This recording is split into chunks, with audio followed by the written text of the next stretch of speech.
उसी दोपहर दोनों बहनें सरपंच के पास पहुंची।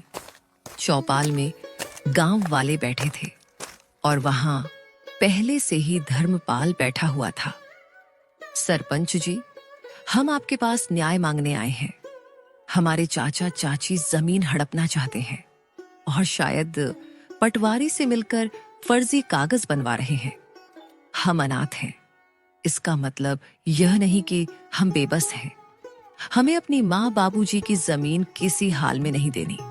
कृपया आप हमारी मदद करें। धर्मपाल जी, अगर यह सच है तो यह गांव की मर्यादा के खिलाफ है। परिवार के नाम पर ठगी करना यहां नहीं चलेगा। सरपंच जी, यह लड़कियां हमें बदनाम कर रही हैं। हम तो बस जमीन की चिंता कर रहे हैं। इन दोनों बच्चियों को क्या पता ये जमीन के बारे में। यह जमीन के बाद तो इनके पिता और मैं ही जानते थे।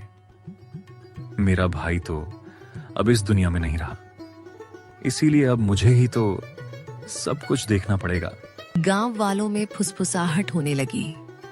हमने इन बच्चियों को बचपन से देखा है, यह झूठ नहीं बोल सकती। धर्मपाल के मुंह में राम बगल में छुरी। हम सब समझते हैं इसके बारे में। सरपंच ने इस बात को अगले दिन पंचायत में विस्तार से निकालने की बात की और फैसला अगले दिन देने की बात कही। बहनों की आंखों में पहली बार उम्मीद की चमक थी।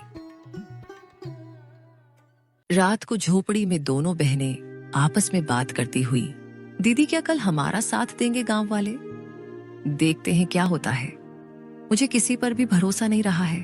आखिर माँ बाबूजी के जाने के बाद मदद ही कहाँ की किसी ने हमारी। हमें बस भगवान पर भरोसा रखनी होगी।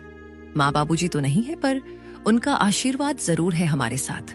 आप देखना दीदी, हमारे साथ कुछ बुरा नहीं होगा। रात गहरी हो चली थी। दूर कहीं उल्लू की आवाज गूंजी और हवा में कुछ सिसकियां थीं, और उन सिसकियों में मीरा की भी सिसकियां शामिल थीं। दोनों बहनों को चिंता की वजह से नींद भी नहीं आ रही थी। दीदी, विश्वास ही नहीं होता है ना कि हम अब अकेले हैं। कभी कभी तो ऐसा लगता है कि बाबूजी अचानक आएंगे और मुझे गले लगा लेंगे। हाँ मीरा, मुझे भी उनकी कमी खटकती है, लेकिन तू चिंता मत कर, मैं हूं ना। जब तक मैं जिंदा हूं तुझे किसी चीज की कमी नहीं होने दूंगी। लेकिन दीदी, जब माँ बाबूजी गए तब सबने कहा था हम हैं तुम्हारे साथ।